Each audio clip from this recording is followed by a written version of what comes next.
Hello and welcome to the Revolution Pro Wrestling 12th anniversary preview. I am Dave the Mark and I'm joined by no other than Andy Quildan as we look ahead to the biggest show in Revolution Pro Wrestling history this Saturday, the 24th of August at the Copper Box Arena, where we will celebrate 12 years of pro wrestling at its best. How are you, Andy? Very tired, but with being tired, I'm very excited at the same time. I know that come Saturday, when the show starts, I'll be full of energy. It's the aftermath that I'm worried about more than anything. But yeah, you termed it correctly there when you said the biggest show in Revolution Pro Wrestling history. I think as we'll get into as we go from a personal standpoint, it feels like the biggest show in Revolution Pro Wrestling history, and we look to make that a legitimate statement, as right now we're tracking side by side with the 11-year anniversary show, which of course is officially the biggest show in Revolution Pro Wrestling history. And we're going to be doing everything we can over the next few days to try and encourage people to buy their tickets, get excited, get involved, and make this the biggest show yet. At the moment, we're at number 2 in terms of the biggest show in Revolution Pro Wrestling history, but let's make it number 1. But like I say, regardless of where we wind up in terms of gate, in terms of numbers of people through those gates, for me personally, this is the biggest show in Rev Pro history. I cannot wait. We've got such an amazing card to preview, 11 matches in total. I think there's no better place to start than with the newly crowned New Japan Pro Wrestling G1 Climax winner, Zack Sabre Jr. Huge congratulations to Zack. I'm sure you were as thrilled and excited as I was watching that on Sunday morning before live in Southampton 31. He will be facing CMLL's Hechicero, and this is one I am super excited for. And I feel, knowing your tastes in professional wrestling, this is one that you will also be extremely excited for.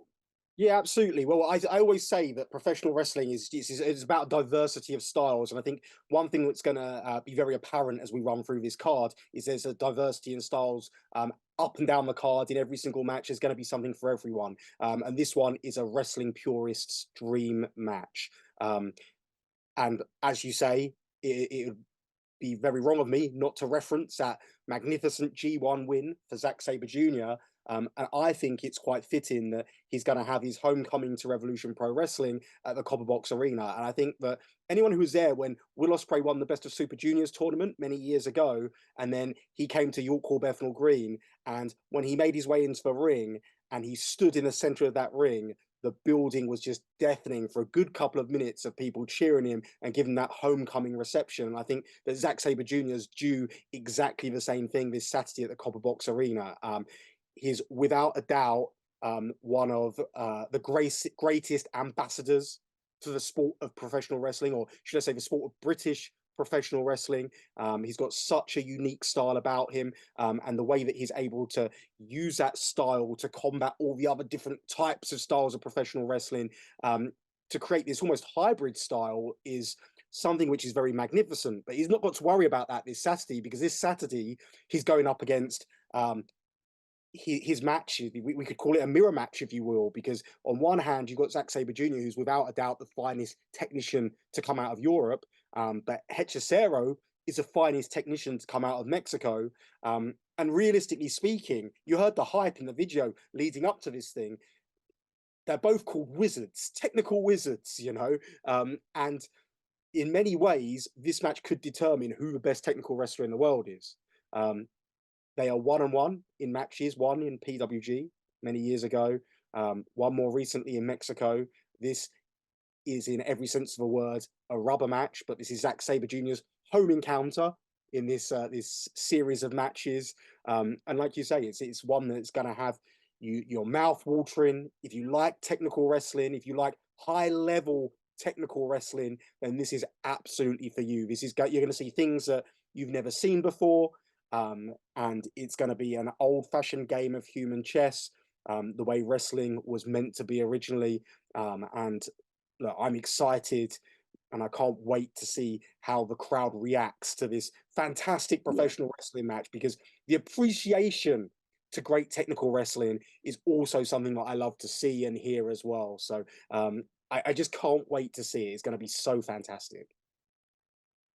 I cannot be more excited for it, because I think Zack is always an MVP of any show that he's on, and every time he's come back to RevPro since the world kind of reopened, he's put on these absolutely stellar matches. But Hechicero was, I feel like he was the MVP of the Fantasticamania this year and last year, in that sense that he is a luchador like no other luchador, and Yeah, it's I'd absolutely agree with you in terms of his, like I said about Zack Sabre Jr. being a hybrid, so is Hechicero. You know, he's able to utilize that technical prowess, if you will, and combine it with the high flying lucha libre style. And in contrast, you've got Zack, who's got that technical skill, but also those hard strikes. So it's a perfect balance. It's almost like the two wrestlers were made for each other. And for me, there's no more fitting platform than our anniversary show, given what Revolution Pro Wrestling has stood for over the years in terms of all the different styles of professional wrestling, but also thinking about what Zack Sabre Jr. means to Revolution Pro Wrestling. A former British heavyweight champion, a man who that championship was synonymous with Zack Sabre Jr. You know, he's the one who defended it in the Tokyo Dome, defended it in Madison Square Garden. You know, he's been very much a flag bearer for Revolution Pro Wrestling, much like Will Ospreay. And what I'll say about Zack, the same thing I've said about Will. Zack Sabre Jr. doesn't need to be at the Copper Box Arena. Zack Sabre Jr. doesn't need to keep coming back and competing for Revolution Pro Wrestling. He does it because he wants to. He does it because he wants to give back. And I think that that's what's so fantastic about, you know, the bond that we're able to create with these wrestlers, not just myself as a promoter and not just the other competitors, but also the fans, because there's a special relationship between the wrestlers and the fans as well. And when we talk about the type of match that Revolution Pro Wrestling has been built on, these dream matches where we match up homegrown stars against just these crazy wrestlers from abroad, and we just say, let's see what happens. And fortunately for us, we kind of know what's happened because we've seen what will happen because we've seen them compete before. And I just can't wait. It's such an exciting match, and I'm really glad that you picked that one to kind of kickstart this preview. And you know, I don't think there's a better match to kind of like segue to when you say about styles and there being different flavors of wrestling for different wrestling fans and people who have got long histories with RevPro who are welcomed back. It's been wonderful having Donovan Daack back recently, and it will be wonderful to see him face Gabe Kidd as he returns to RevPro on Saturday as well. Yeah, as technically beautiful as Zack Sabre Jr. and Hechicero is going to be, this is going to be the polar opposite, but there's going to be beauty in violence. We saw them exchange a war of words at York Hall. Gabe Kidd obviously via video message, but you know he would have heard the words that Donovan Daack has for him, and he's going to fire back in the only way he knows how, because he's a madman, don't you know, right? And Donovan Daack is someone who I think is probably one of the most underrated wrestlers on the planet right now. He has all the tools to be the top guy in this business. He's got size, he's got power, he's got technique, he's got high flying ability. And one of the most enduring features about him is that he will never back down from a fight. And a fight is exactly what he's going to get against Gabe Kidd. Gabe Kidd is in the form of his career. Of course, the strong champion in New Japan Pro Wrestling. He's got that smash mouth style, but anyone who's seen Donovan Daack compete in Revolution Pro Wrestling over the years, they will know that Donovan Daack won't back down. And perhaps that's the environment where Donovan Daack is at his most dangerous and his most best, is in that wild kind of environment. And it's that wild kind of environment that Gabe Kidd brings every single night. And look, you know, Donovan Daack is made no secret about the fact that he enjoyed his time in WWE. He won't say bad things about that time, but you know, it's matches like this which he missed. It's nights like this that he missed. It's environments like this that he missed. It's environments like this that made him fall in love with the professional wrestling business. And when you talk about the professional wrestling business, that's what Gabe Kidd is all about. He's got no time for anything else other than business, bell to bell, and what he does after the bell.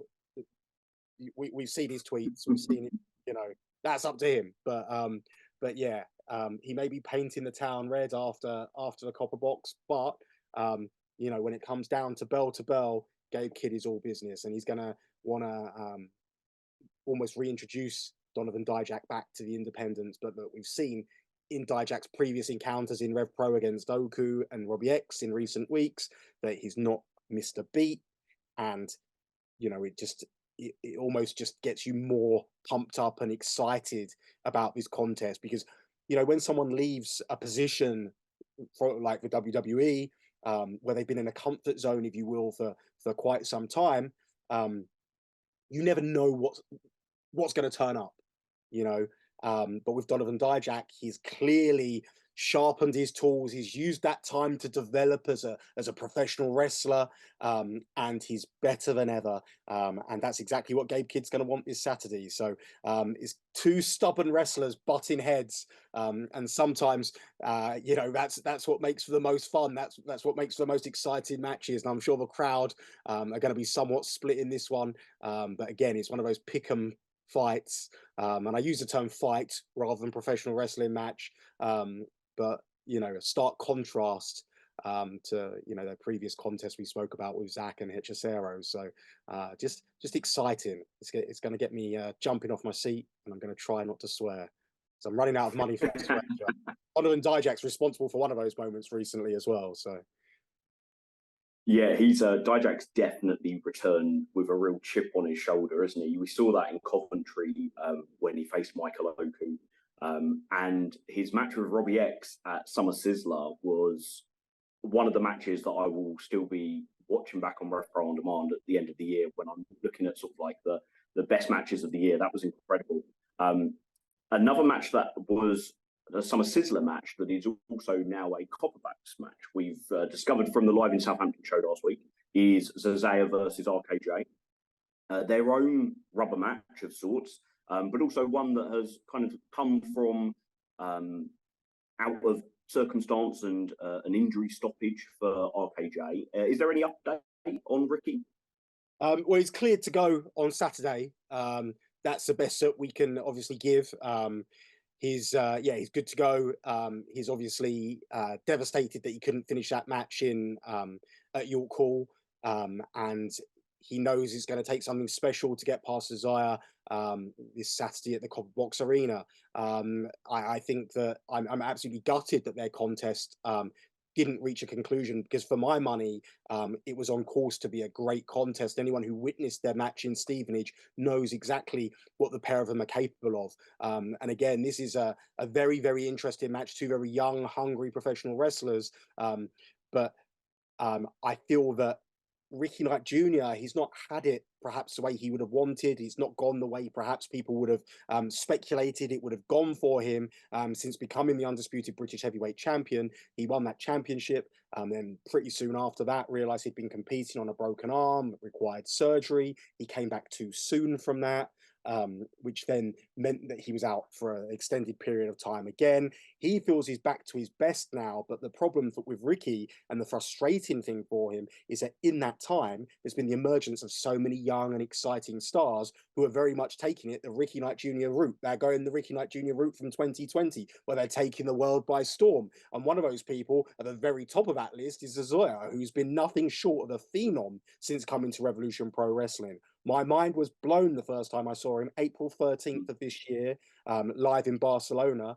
And he is one of the true RevPro success stories, in the sense of he was given an opportunity, he took it with both hands. He's got a hunger, he's got a desire second to none. He's been flying in. This is to show you how seriously he's taking this contest, but he's been flying into our shows. So he's competed on every single show since April 13th. ZaZa has been competing on. And bearing in mind, we went into that show with an open mind. He had no dates scheduled for the future. And right there and then, he made his own destiny. He defeated Michael Oku. He got that return match at Stevenage, and from there, he got return match after return match after return match, plane ticket after plane ticket after plane ticket. And he's been going back and forth to Madrid, and Yeah, he's just been doing his thing, you know, and just growing in confidence every step of the way. And um, an example of how seriously he's taking this is he's kind of since your call, he's based himself out of Portsmouth for the month, and he's training diligently at the Portsmouth School of Wrestling. He's looking to be as sharp as possible. He's very much treating it like I guess, a kind of 2 week mini fight camp, if you will, in preparation for this contest with Ricky Knight Jr. And he's more than ready. But like I say, Ricky Knight Jr., he's had over the last several months, his kind of role has been almost a Revolution Pro Wrestling welcoming committee. Some people roll out the red carpet. We've been rolling out Ricky Knight Jr. And Ricky Knight Jr. has been, you know, welcoming people the only way he knows how. Um, and it's almost the mark of a man. If you can make it for a contest with Ricky Knight Jr. and you can come back swinging, then you've passed that test. And ZaZa certainly did that. But you know, Ricky Knight Jr., he's going to be seeing the plaudits that ZaZa has been getting, and he's going to be knowing full well that used to be me, and that's going to add that extra bit of venom. Let alone the fact that Ricky Knight Jr. is one of the most proud professional wrestlers I've ever met in my life, and the fact that he had to be carried out of your call, that's only going to add to that. I'm not going to say animosity, because I don't think there is an animosity. I believe there's a respect between the pair of them. I believe there may have been somewhat animosity ahead of leading into that first contest in Stevenage, but I think it was very clear by the end of that contest that ZaZa had earned the respect of Ricky Knight Jr. But make no mistake that Ricky Knight Jr. is seething. Ricky Knight Jr. is boiling. He's like a spring that's kind of coiled up and ready to burst, you know. And he's going to take that frustration out on ZaZa at the Copper Box Arena. And ZaZa, no doubt, is going to do what he's been doing since he started in RevPro, and that's walking into these seemingly impossible, improbable situations, where anyone else could be wondering, looking around them, wondering, how did I get here, you know? And he's going to take it in his stride, I'm sure. And I'm sure they're going to pick up exactly where they left off. We're going to see fireworks. Yeah, and I think that, I guess, York Hall's loss is going to be our gain at the Copper Box on Saturday, because you know, both men are going to be eager to make up for the disappointment of the end of that contest at York Hall. So you know, I'm excited. I'm excited, and I you know, forget about all the, you know, all the extra stuff that we can add to this in terms of, you know, the frustration, in terms of this being on the stage of Revolution Pro Wrestling's biggest show ever, and Ricky Knight Jr. having that chip on his shoulder. And aside from all of that, fact remains they're two of the most exciting young wrestlers in the world today, and it's gonna be great. I think if there will be fans who have never seen a ZaZa match, and that was me prior to the live in Spain.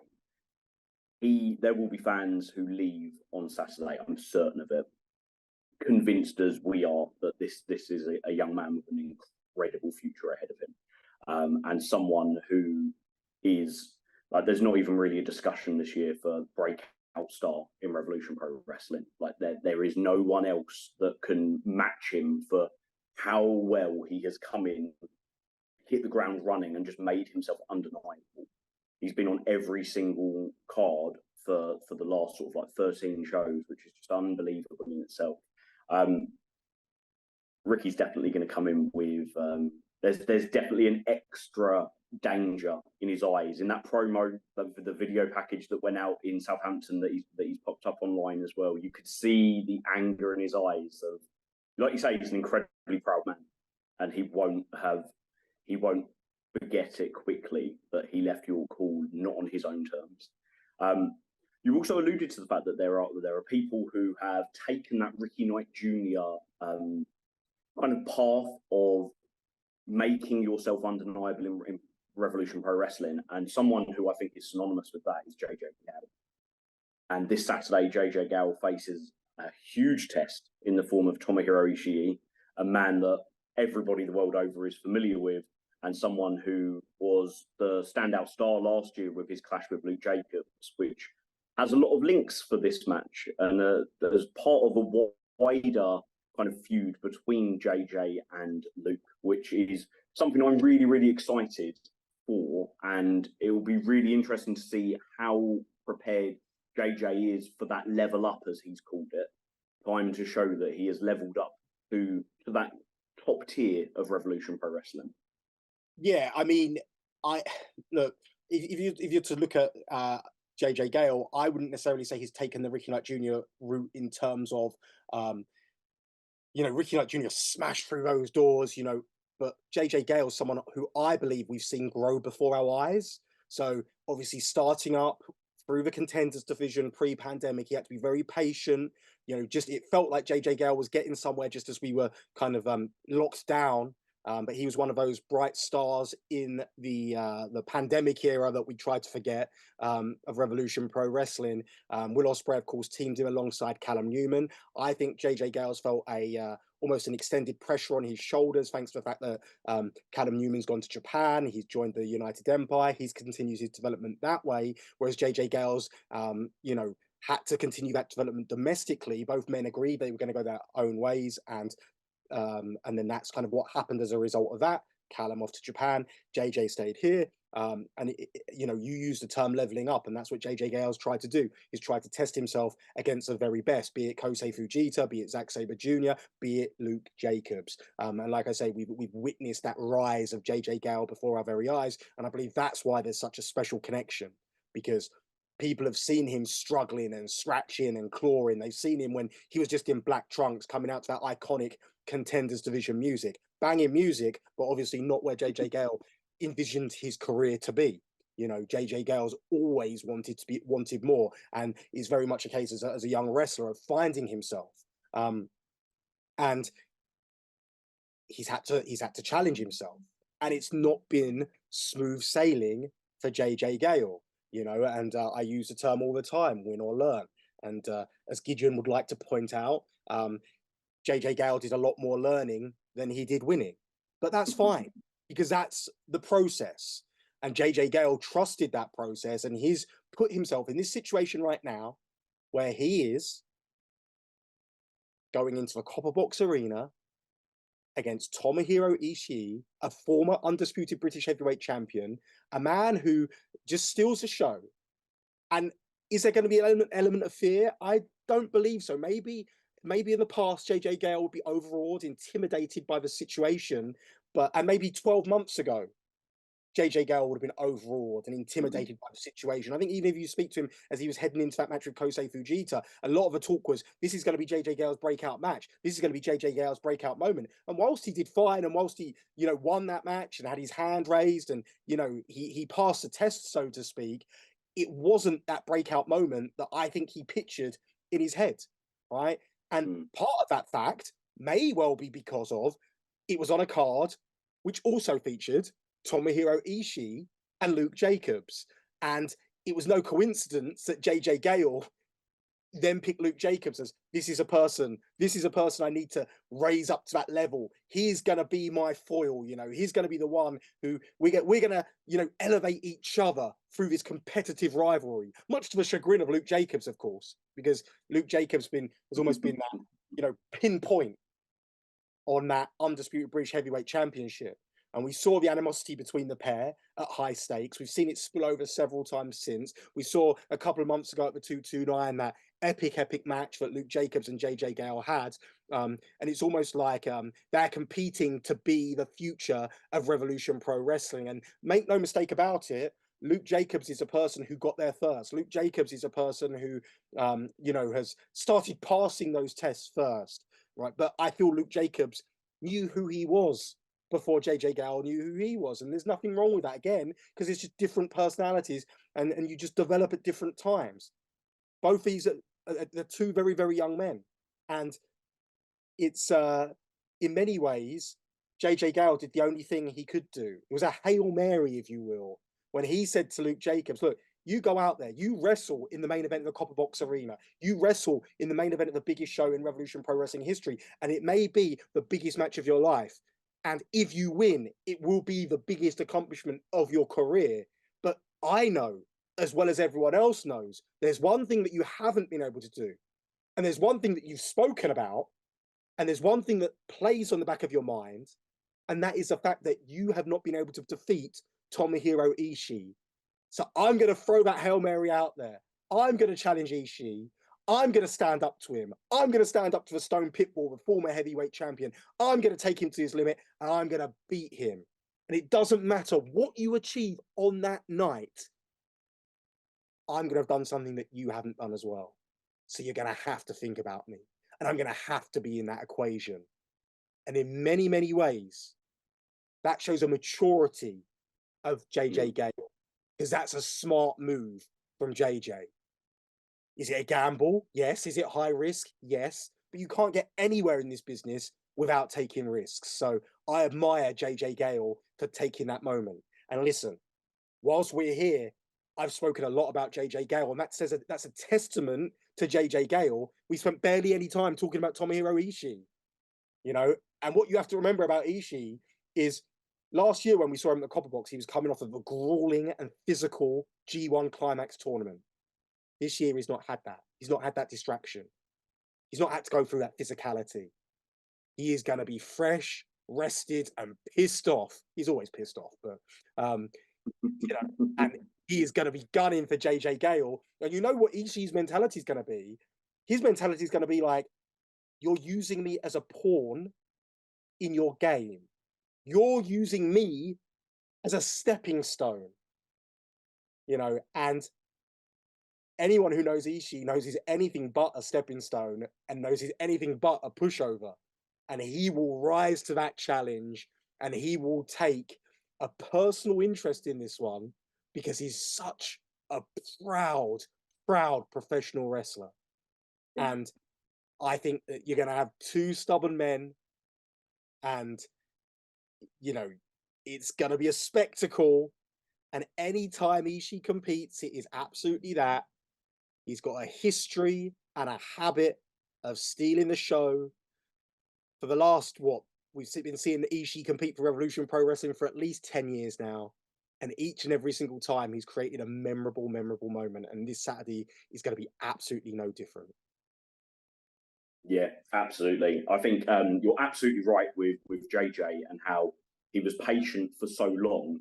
I think the thing for me that's been so significant with JJ is when that patience ran out and he saw that the other guys who were at the very, very top of RevPro, they didn't wait for opportunities. They went out and got them and they sought them.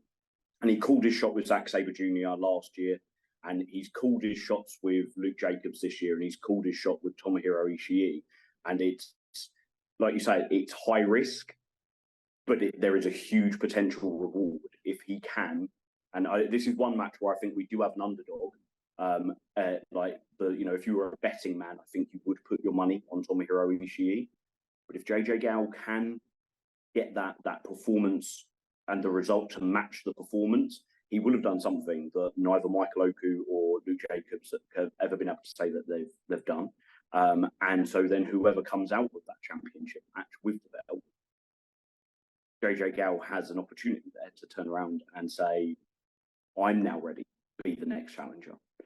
Speaking of contenders, it brings us to a really, really interesting match, which will involve Golden Boy Santos and David Francisco, a former contender, Josh James and Charles Samuels, the Greedy Souls, and Youngblood. And this is a rivalry that is really, really complex, one which is bringing us to a match which I feel like is going to be a really good opening to what is going to be a true celebration of RevPro. Yeah, I mean, like you say, it's a very complex match. We'd be here all day if we were talking about all the egos involved. We'd be here all day if we were talking about just the ego of David Francisco, let alone talking about the ego of Brendan White. So they are a bit of an unholy alliance, aren't they? And can they coexist and be on the same page for more than a couple of minutes? I don't know. But I think what's very interesting about both Francisco and Brendan White is they both came from our contenders division, and both of them now have that chip on the shoulder that they didn't display whilst they were in that contenders division. So it seems like we're seeing them in their true forms now. But yeah, look, Greedy Souls, former tag team champions, you know, they've made no secret of the fact they want the tag team championships back. They feel that RevPro have consistently held them back, and they feel that they should be competing for the tag team championships here tonight rather than opening the show, so to speak. And that's one of the things, isn't it? Because Greedy Souls had that opportunity to compete against Grizzled Young Vets. They decided they wanted to sit out and wait for that opportunity the same way they sat out and waited for Subculture. They wanted to sit out and wait for Grizzled Young Vets. But when the opportunity to try and end the careers in Revolution Pro Wrestling of Sunshine Machine came by, it was just too much for the Greedy Souls. Greedy by name, greedy by nature. And they lost. And it put them in that situation where they then had to re-earn that #1 contendership. And unfortunately, they lost again. And you know, they can blame whoever they want for that. They can blame Youngblood for that, because obviously, you know, just when you're as outspoken as the Greedy Souls are, as Danny Jones and Brendan White are, you tend to pick up a lot of enemies. And we've seen them get into it with Youngblood. We saw it in Sheffield. We saw it at York Hall. And you know, they've just made a lot of enemies, haven't they? And Shah Samuels and Josh James are now firmly on the top of their list of enemies. And the way that Brendan White was treating Joshua James last week he's taken what David Francisco's done and taken it to a whole nother level. And Shah Samuels isn't going to sit by and watch that and stand for that. So that's created that bit of combustibility there, bringing the young blood. You know, again, look, when you compete at this level, there are egos involved, and every single one of these teams wants to be in that tag team championship picture. They know the eyes of the wrestling world are going to be watching. They don't particularly like one another. The teammates don't like one another. The opponents definitely don't like one another. And like I say, it's a combustible situation. And I'm interested to see how this one goes. I'm interested to see if the teams can coexist. I'm interested to see who's going to come out on top, who's going to look to take the initiative. And I'm interested to see who is going to compete in this one without letting their emotions get the better of them. And perhaps when you talk about that, you need to look at Youngblood as a favourite. Yes, it's an 8-man tag, but Youngblood are probably looking themselves as a team amongst a team. And they will be looking to make a statement as a collective. So I don't know. I'm interested to see how this one goes. I think, like I say, if we take all the emotion out of it, I think Youngblood are the people who are most in place to be able to do that. But you know, we've seen these moments, and is this going to be a career-defining night for Joshua James, or will he let the occasion get the better of him? You know, you saw Shah Samuels at the 1865 saying, you know, keep your chin up, you know, trying to keep him focused, telling him not to worry about it, you know. And if Josh James can channel himself here, it could be a huge moment for him. He's got Shah Samuels, a great mentor, who's going to be able to, you know, he's going to be able to give him the words that perhaps he needs. But the way that Josh James responds will perhaps dictate the way this contest goes, you know. And then, yeah, when we look at Francisco and Santos, when we look at the Greedy Souls, we look at egos. Can they coexist? Whose ego's bigger? You know, who's going to want to make the biggest statement? All of these questions left to be asked, but it's just an interesting and exciting way to get things rolling at the top of the show. 100% with you. I think ego and emotions are the two words of the day there, aren't they? Josh James is a very emotional wrestler, but then on their side of it, you've got a little bit more kind of potential for cohesion. I don't think Brendan White can get along with anybody other than Danny Jones. So I'm not entirely sure how well him, Francisco, and Santos will gel. But then Francisco is quite the manipulator, isn't he? So there's loads going on here, and I think it's going to be a really fantastic way to open the show and sort of welcome everybody back to Revolution Pro Wrestling. Welcome everybody back to the Copper Box. All four of those teams have to have eyes on the undisputed British Tag Team Championship match that is going to occur later on in the card, with Grizzled Young Veterans facing Sunshine Machine in what is effectively, because of the Solar Gambit, as TK Cooper dubbed it, effectively a titles versus RevPro Korean. Yeah, and it's a self-imposed stipulation. Yeah. Let's not forget that. It all started with the Grizzled Young Vets. This gauntlet that TK laid down. It may have happened a month later or a show later, but it was after Sunshine Machine wrestled for those tag team championships, tried to get them back against the Grizzled Young Vets in Southampton in March of this year, or April of this year, April the 1st, April Fool's Day, if you will. It was after that contest where TK Cooper said something had to change. It was clearly on his mind. And it was just 1 week later at the 229 where they lost again, and TK Cooper just put that out into the atmosphere, that stipulation they've been working under. And they've been working under a severe amount of pressure since that point. But they say pressure creates diamonds. And Sunshine Machine, I'm not sure if anyone's aware of their history, but Sunshine Machine are a team that used to be known as Escaping the Mid-Card.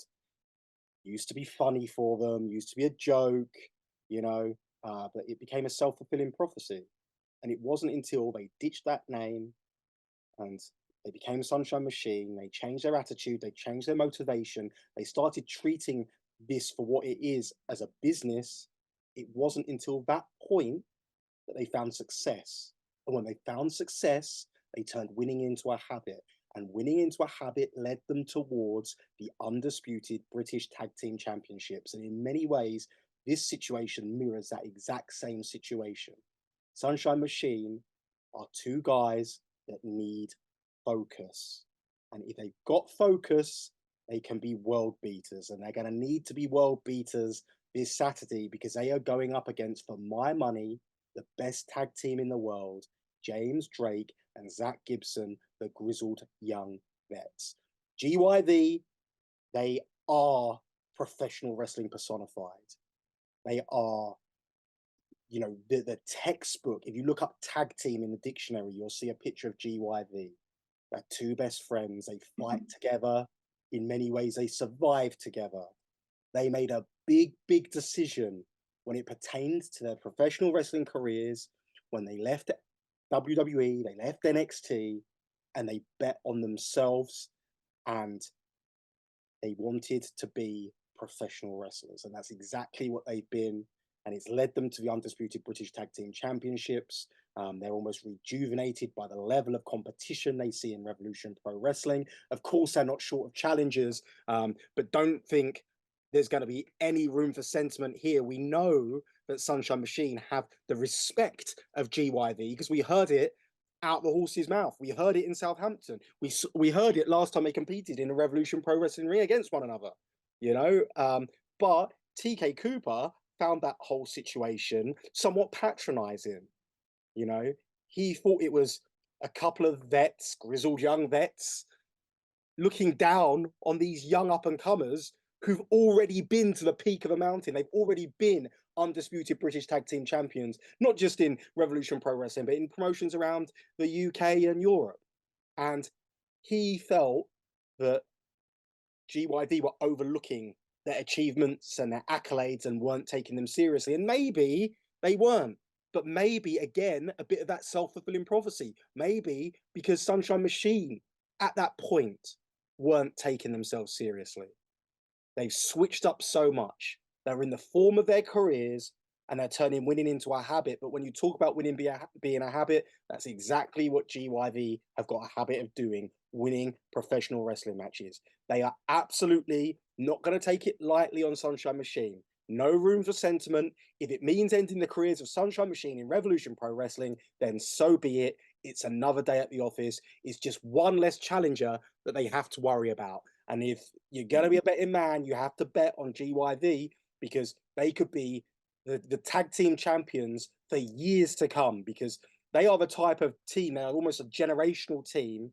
They're the type of team that can define a division. They're the type of team that you can build a whole division around. And they are so precise and pinpoint and accurate with every little movement they make in the ring, every breath, every step. And they're vicious, They're nasty and they're not lacking in killer instinct, and they're going to need killer instinct to put down Sunshine Machine. If Sunshine Machine go out, they're going to go out swinging, and if they don't, it's going to be one of the biggest parties in Revolution Pro Wrestling history. Either way, you're going to witness history at the Copper Box Arena this Saturday.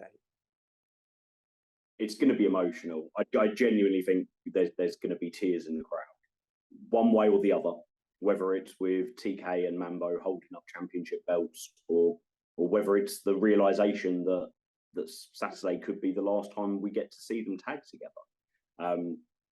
Change is definitely coming one way or the other. And that word change is we have to come to the Cutthroat Collective, who told us that they were coming into Revolution Pro Wrestling to change everything. And I mean, they have, haven't they? They really have. Yeah, and look, I'd be the first person to question their motive, not their motives, but the way they've gone about it. I think that the sentiment behind their message is a good one in many ways. They are 5 of the most talented performers in the world. And note the way I say performers, I don't say women. And that's what we're all about here in Revolution Pro wrestling at its best. And they are 5 of the very best, make no mistake about it. But they felt that in order to get the recognition they deserved, they felt that in order to get the platform they deserved, in order to get the screen time, if you will, rather than going about it the good old-fashioned way of, putting your head down, knuckling down and whatever, they were going to make that impact instantly and use that impact to create a ripple effect that sees them become an integral part of every single Revolution Pro Wrestling show. And I think that, like I say, you can question the way they've gone about it, attacking officials, attacking contenders, photographers, you can question the way they've gone about it, but they've got the desired result at the end. And you ask the question, does the end justify the means? And if you ask the Cutthroat Collective right now, walking in to the biggest show of Revolution Pro Wrestling history in one of the marquee matches, if you ask them, has the end justified the means? They would say, absolutely. But we're not at the end yet. We're just getting started. So everyone should be worried about that fact. What I think is the most exciting thing about this is it's bred competition. It's almost fire in the women's division, because people have seen what the Cutthroat Collective have done, and they want to stand up to them. They want to become they want to be part of this resistance, against the Cutthroat Collective. They want to stand up for. Everyone was chanting RevPro in Southampton. But I'm not necessarily saying they're standing up for RevPro, but I just think they're standing up for the good old-fashioned way of hard work and determination and fighting from the bottom, working your way up, not bullying people, not pushing people around, being role models for people to look up to, and I think that's what's led us to where we are. We saw it with Debbie Keitel when she joined forces with Kanji, when she almost nailed her flag into the ground, so to speak, in Coventry. We saw Debbie Keitel's attitude. We've seen it in the past, and we saw it against Kanji. But Debbie Keitel wasn't going to sit there and watch Kanji get mugged by 5 women. It just wasn't the right thing to do. And Debbie Keitel, in that moment, they call it fight or flight, don't they? And she joined with Kanji, she aligned with her, and then someone else who was a part of this whole thing at the start, Rio. And look, you can look at Rio, you can look at Kanji. They're 2 of the women who we've made no bones about. We want to build this women's division around. We saw them both compete against Stephanie Vaquer at Fantastica Mania, fantastic contest. We saw what they're all about. We've seen them compete, have great professional wrestling matches, and Rio really felt like she was becoming a part of the team here in Revolution Pro Wrestling, and thought she was going to be a part of being one of the standard bearers and one of those important historical figures in creating the division, and she really, I feel she really felt like she was a part of a team, and what the Cutthroat Collective did was they broke up that team. And when I say a part of a team, I mean it from ring announcers to photographers to officials to contenders to other wrestlers. We're one collective unit. And Rio felt that love, and she stood up to this Cutthroat Collective. And look at Nightshade. You can question, should they trust Nightshade, given the fact that Nightshade was a part of this initial big bang that saw Cutthroat Collective come into Revolution Pro Wrestling, but it turned out that Nightshade was just a pawn in the Cutthroat Collective's gang. And right now, I believe, with the force that the Cutthroat Collective have shown, their willingness to be mercenary-like in their behavior, I feel like any little bit of help you can get, you should take with both hands. And if there's ever going to be an equalizer, it's going to be Nightshade. We saw it at York Hall. We saw it at Southampton. Will we see it again at the Copper Box Arena? Now, there is an unknown quantity to this match because there is a mystery partner. We do not know who's going to partner Kanji and Rio and Nightshade and Keitel. We don't know who their partner's going to be. We don't even know if they've got a partner. If you believe what the Cutthroat Collective are saying, they don't have a partner. But I'm excited to find out who it's going to be. And that, of course, is a massive variable. And let's not forget the other variable that we've not discussed yet. This contest has just been made a no disqualification match. And that's a huge, huge, huge variable. And many people say that puts it in favor of a Cutthroat Collective. But I say perhaps it might even the playing field. Because if all 10 women go and they try to compete on an even playing field, you know full well it won't be long before the Cutthroat Collective start bending and breaking those rules. So if there are no rules to break from the onset, then we've got an even playing field. It's going to be chaotic, it's going to be combustible, and it's going to be a contest that you don't want to miss. It's one I'm so excited for everything on the card, but it's one that it feels like the Cutthroat Collective have taken RevPro by storm and have been talked about every week, every show since their debut, which was only 2 months ago, but it feels like forever ago. It feels like they've been a part of this now for such a long time, and I'm fascinated. I think the no disqualification stipulation, I think you're right. I think it really does level the playing field a little bit, because that's the thing, that it's doing the things that the other teams aren't prepared to do and the other wrestlers aren't prepared to do, which is what's given Cutthroat Collective their advantage in their matches. And now when that's taken away, it does even the playing field. And you have to believe Rio, Kanji, Debbie Keitel, Nightshade, if they've got a fifth person, they're not going to be afraid to get their hands dirty when they're allowed to get their hands dirty. It's, like you say, combustible, really exciting. It takes me to another match which features 6 competitors, our Cruiserweight Scramble match for the undisputed British Cruiserweight Championship. We have the current reigning champion, CMLL's Neon, returning to RevPro with his championship belt, where he will face El Fantasmo, who comes in off the back of a really emotional G1, and Will Caven, Cameron Kai, and Leon Slater, who have all earned their right to be at the Scramble. There will be a 6th competitor to be announced or to make their presence felt. Really exciting Scramble, and a link back to last year's anniversary show. Yeah, I'm not necessarily saying that these Scramble matches are going to become a fixture in the in the Revolution Pro Wrestling anniversary show calendar, but yeah, it's just the way that things have kind of shook out here, and I think it's exciting. I feel like it was almost one of those things where, without Neon being present regularly at shows, because we saw him in June, so he has obviously. He won the championship in May. He's been there in June. He's defended the championship in Arena Mexico as well, against Cavanario, who again we'll be seeing in the British J Cup. He's he's had his taste. He's had a feel for that British Cruiserweight Championship, and he wants it in the worst way possible. And the route to get in there is, of course, that British J Cup in September. But we're talking about this Saturday, and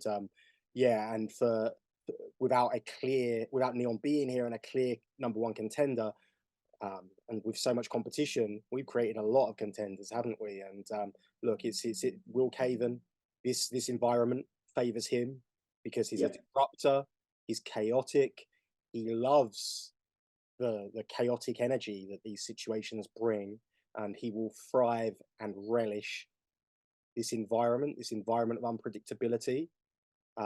Cameron Kai is in great form right now. Since Leighton Buzzard took him under his wing. And one thing that I feel Leighton Buzzard is helping with Cameron Kai's game is his in-ring IQ. By knowledge, Cameron Kai's never been in a contest like this before. So what Leighton Buzzard's going to be able to do is he's being able to give him the benefit of experience without Cameron Kai having to have experienced him himself. And the way Cameron Kai's been able to get through matches recently with the tutelage of Leighton Buzzard and with his guidance, I think that will encourage Kai to listen to his mentor. And I think that gives Cameron Kai a bit of an edge, you know?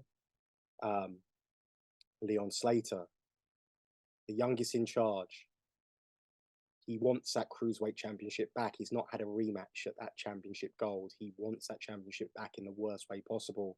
And it would be quite the stage for him to win that championship back. You know, it's in our history, we talk about WrestleMania moments are perhaps more apt for this weekend, all-in moments.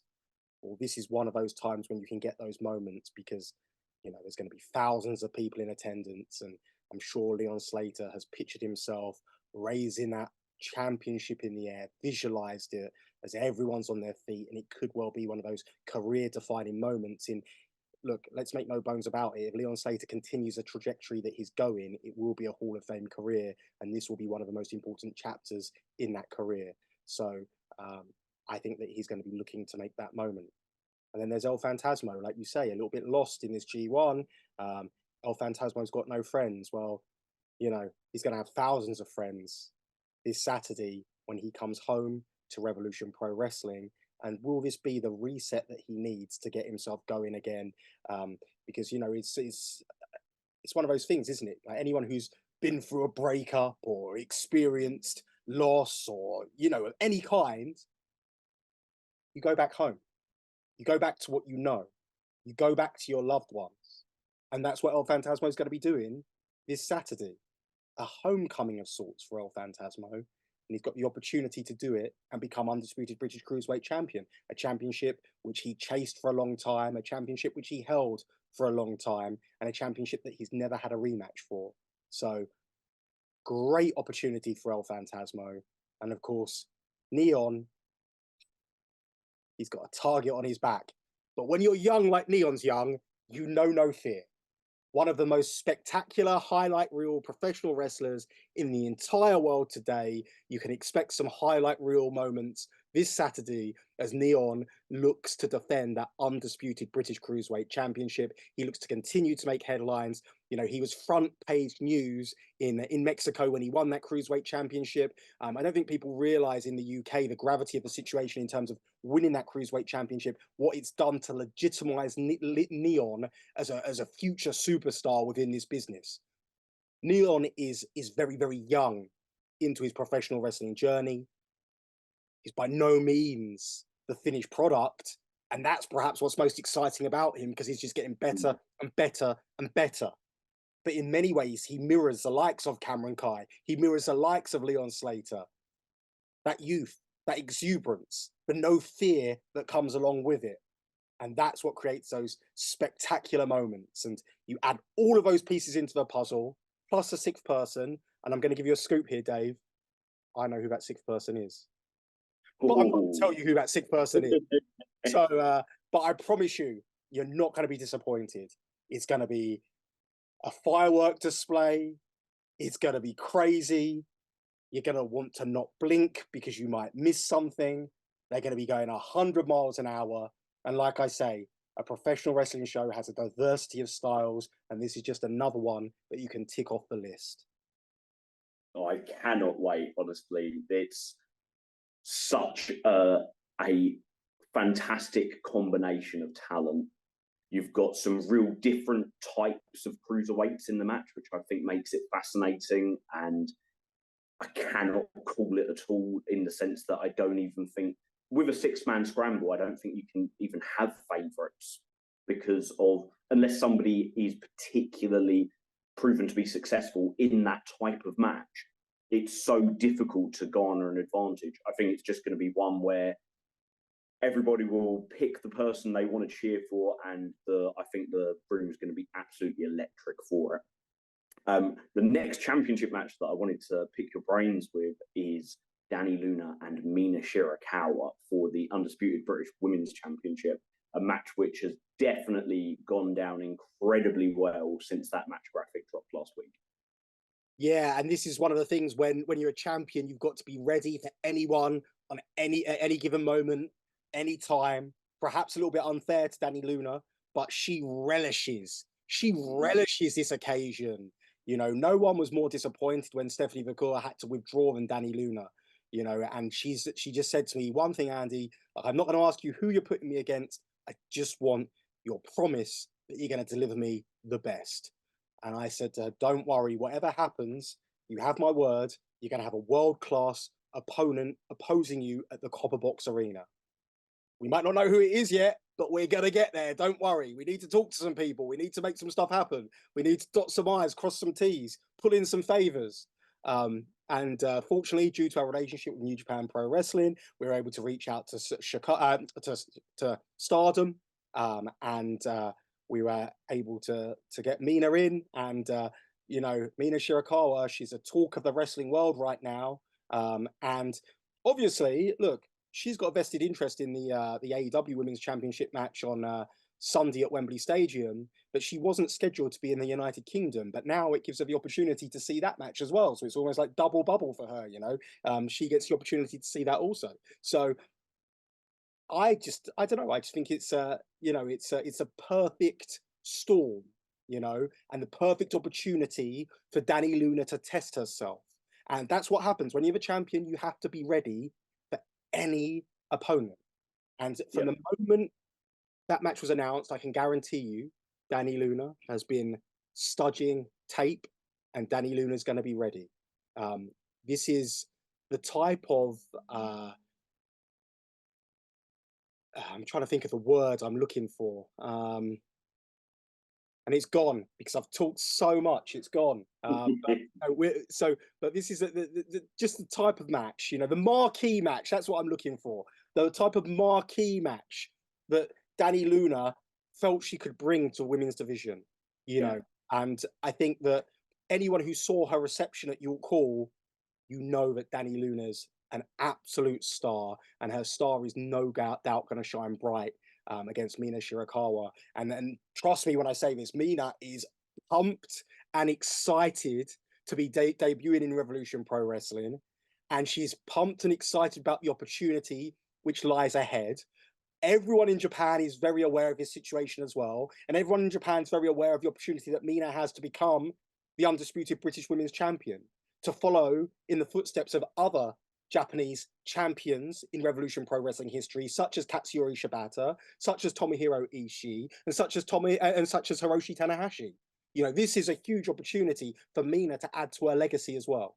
So, look, it's one of those when there's high stakes in a contest and you've got such high level performers, you know, it's very, very exciting, and that's a word that I've used a lot, and I should probably get a thesaurus out to find some more words for exciting. But the reality of the situation is, I put this show together as a professional wrestling fan, and as a professional wrestling fan, this is the type of contest that excites me, and it should excite you as well, because, you know, these are world-class athletes that you're able to see in these. Look, it's a history-making night, or it's got the potential to be a history-making night, and we've all got an opportunity to be a part of it. At this level, when you're in a crowd at a Revolution Pro Wrestling event, you're not sat on the outside looking in, you're a part of it. And I'm sure that you go into this contest, you will be a part of something very, very special, and you will have the privilege of saying, I was there. Again, another example. So fitting that it happens on our anniversary show as well, because it's another example of the type of match that Revolution Pro Wrestling was built on. These first time, can't see anywhere else in the world matchups happening in our lovely little country of the United Kingdom. We're just doing it on a bit bigger scale this time, and you know, we're looking to make history. So for my money, this is going to be one hell of a contest, and it's going to be one of the highlights of this Saturday's show. And it's so fascinating that you say that, because it's Revolution Pro Wrestling for me is built on a combination of these hugely talented global stars, marquee matches, and producing the best homegrown talent of any company in the world. And you've got RevPro fingerprints over every major company anywhere on every continent. And there are no two bigger homegrown stars for a very different type of match to Danny Luna and Mina Shirakawa than Connor Mills and Ethan Allen.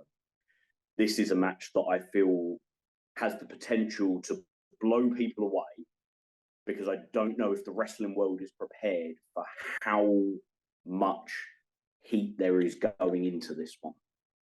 Yeah, I mean, it's there's so much about this, because I think this is going to be a firecracker of a professional wrestling match. I think there's animosity, there's hatred, there's intensity.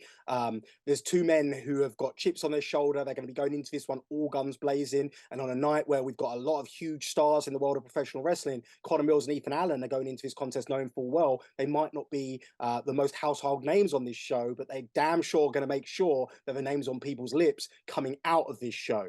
For Ethan Allen, this is a contest that he didn't even know, a year ago that he'd be able to have. He's come back of what many people speculated would be a career-ending injury, but he's through pure, I'm going to nick a coin from Connor Mills, nick a phrase here from Connor Mills, through pure, true grit and determination. Ethan Allen's worked his socks off to get here and get to this situation.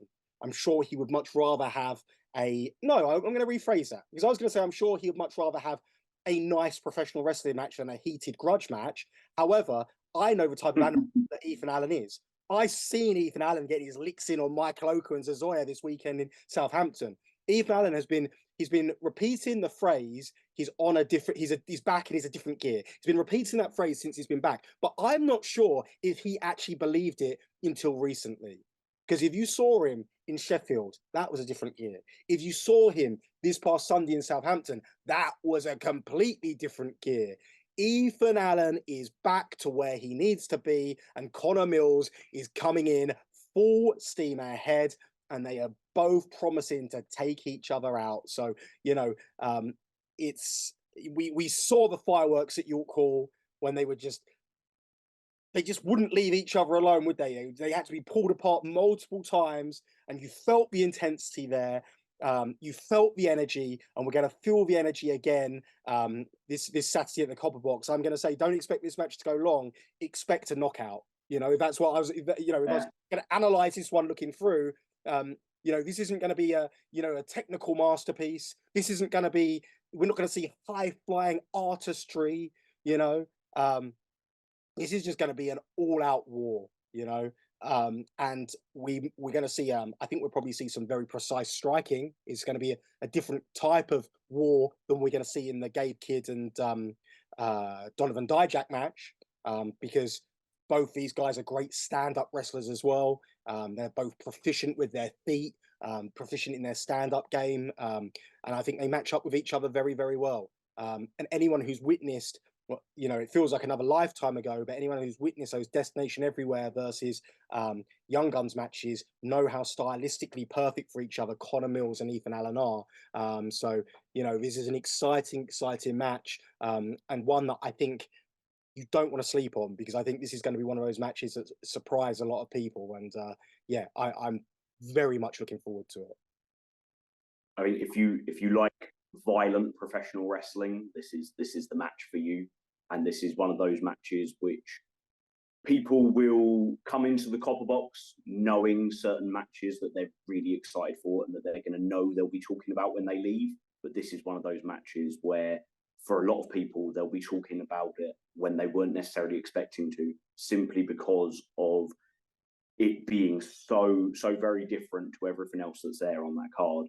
And it brings us so perfectly to our main event of the evening, where Ethan Allen's tag team partner, his young gun partner, Luke Jacobs, has the opportunity to end the undisputed British Heavyweight Championship reign of Michael Oku, a record-setting reign. It's a match which has effectively been all year in the making, from Luke Jacobs winning the Revolution Rumble, but really all the way back to his last challenge of Michael Oku in November of last year in the 229, in one of the most breathtaking professional wrestling matches that I've ever witnessed in my life. And if you haven't seen that match, I strongly advise you find half an hour this week to watch it before the Copper Box, because it will get you more hyped than anything that any of us can say about this match. To go and see sort of like the last round of their feud. Yeah, I look, this is the biggest show in Revolution Pro Wrestling history. This is the biggest match in Revolution Pro Wrestling history, and I think a big testament to both those guys is they're both from the United Kingdom. They're both homegrown professional wrestlers. They've both made their name in Revolution Pro Wrestling. They are the top of the marquee, the top of the billing.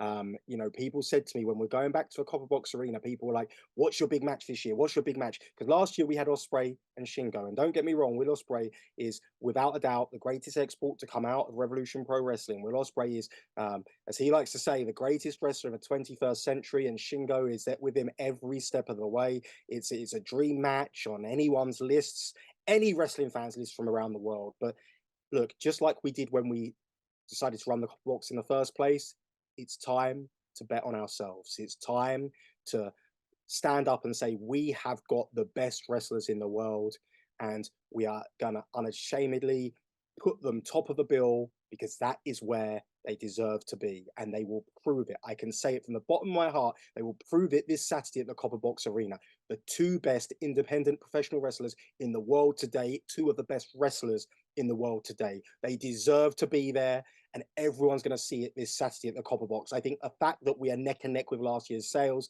is a testament to the level of these two guys, and they deserve everything and more. This deserves to be another accolade. You know, Michael Oku talks about his accomplishments in the ring, being a Grand Slam winner. But if he's able to be a part of the biggest gate, the biggest attendance in Revolution Pro Wrestling history, if he's able to headline that, then I think that's another feather in his cap. Mm-hmm. You know, he obviously main evented the biggest gate in York Hall history against MJF. And you can attribute what you like to MJF, but it takes two to tango. I think MJF realized that firsthand when he walked into York Hall Bethnal Green and he heard the hero's welcome for Michael Oku. You know, it'd be easy to dismiss these two guys as independent professional wrestlers. They're not the real stars. But anyone who follows Revolution Pro Wrestling knows and understands they are real stars. They are the real deal. And Revolution Pro Wrestling is the real deal. And that's why this match could go down as one of the best professional wrestling matches of all time. It's going to be emotionally driven. It's going to be hard hitting. It's going to be intense. It's going to be on the edge of your seat stuff. We've seen it in the past. We're going to see it again this Saturday. These two men complement each other's styles perfectly, which makes this match impossible to predict. Each man has done their homework. Each man says they're ready, and it's going to be so interesting, because Luke Jacobs, I think back in March when Luke Jacobs won that Revolution Rumble, I would call Luke Jacobs a big favorite because he was on an absolute tear. But I think we've seen chinks in Luke Jacobs' armor, and I think Luke Jacobs has perhaps been second guessing his decision for waiting so long to achieve that shot against Michael Oku, because he could have called for it earlier. But we saw him growing in frustration at Michael Oku's reluctance to say, right, that's it. I'm not going to defend the belt anymore. I'm going to defend it against Luke Jacobs at the Copper Box Arena in the main event of that show.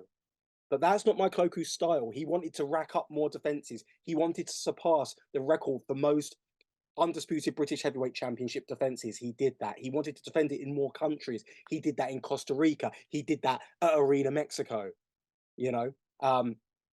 And he wanted to be challenged and he wanted to keep stepping up. And even after Michael Oku said, okay, I'm going to face Luke Jacobs at York Hall, Bethnal Green, Michael Oku still took on the challenges in non-title matches of Donovan Dijak and then MJF.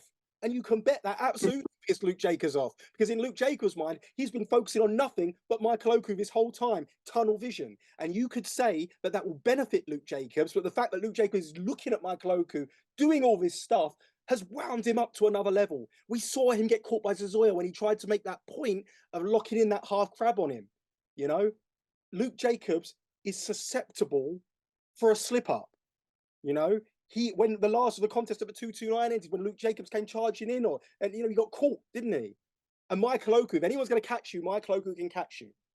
You know, and that's why, like I say, this one's impossible to call.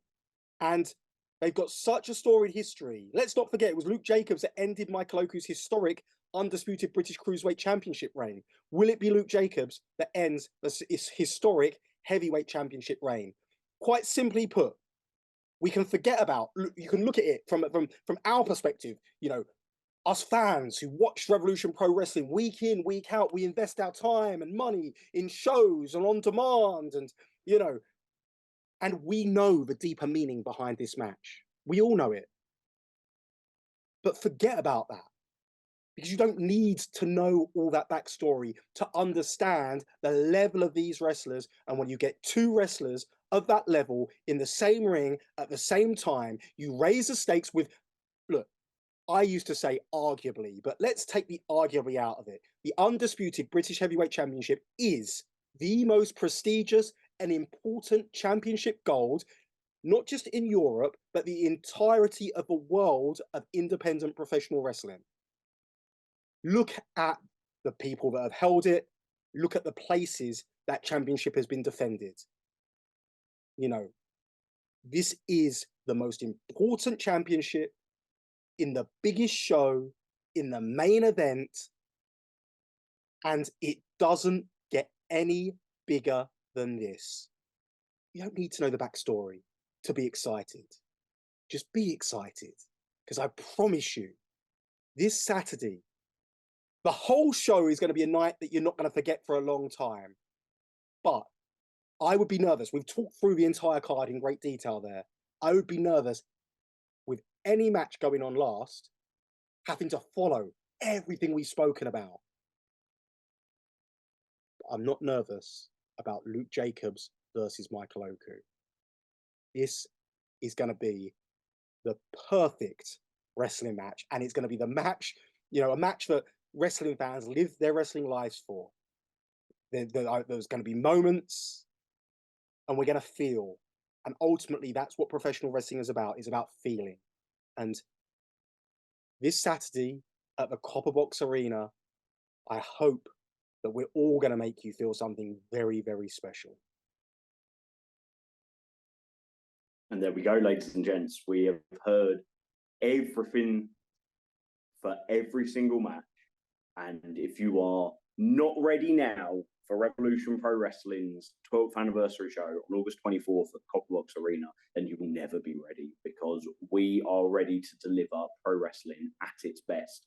And I cannot wait for it. I cannot wait another second. Thank you so much, Andy, for your time. It's been an absolute pleasure. Thank you for having me. And everybody, we look forward to welcoming you into Copperbox Arena on Saturday. If you haven't got your tickets already, revolutionprowrestling.com. If you cannot join us live in person, if you are from somewhere else, far, far away, too far to travel, it'd be too far, then join us on RevPro On Demand, where the show will be live streamed and will be available in to broadcast back the following day, or within the 48-hour window that it normally comes up with. Yeah, the good news is everybody else. Yeah, the good news is that the Copper Box has got great internet. So it's one of the great things of running a modern venue. Unlike York Hall, we've got great internet. So hopefully, touch wood, we should be all good for the live stream. That live version, I'm going to preface this now. We're going to leave the live version up, right? But that version won't be the full quality final version. So don't be slagging it off. All right, we're going to leave it up because people are going to want to see it straight away. But I just see so many people who, like, you know, who watch the live version or pirate the version of a live stream, and you know, and then they complain about it. You know, just watch a full quality version, and just know that we just know that people want to see it straight away. But it should be a very high quality version anyway, because we've got we, like I say, at the Copper Box, we've got great internet, so we should be good to go on in that front. There are people from all over the world coming to this show, all over the world. A crazy list of countries getting involved. So I thank everyone for joining us on this journey. And as you said, Dave, if you can't join us live and in person, which I very much hope you can, if you can be there, if you're in town for All In, then absolutely I urge you just to get yourselves down to the Copper Box Arena this Saturday. And if you can't be there, then next best thing, RevProOnDemand.com, and listen. Brick by brick, we're building Revolution Pro Wrestling, one fan at a time. And anyone watching this, please, I encourage you to subscribe to RevProOnDemand.com, because it's our lifeblood, it's our backbone. And with the subscriptions and the support, that's what enables us to continue to do what we're doing. So please do that, spread the word, and we'll see you at the Copper Box Arena.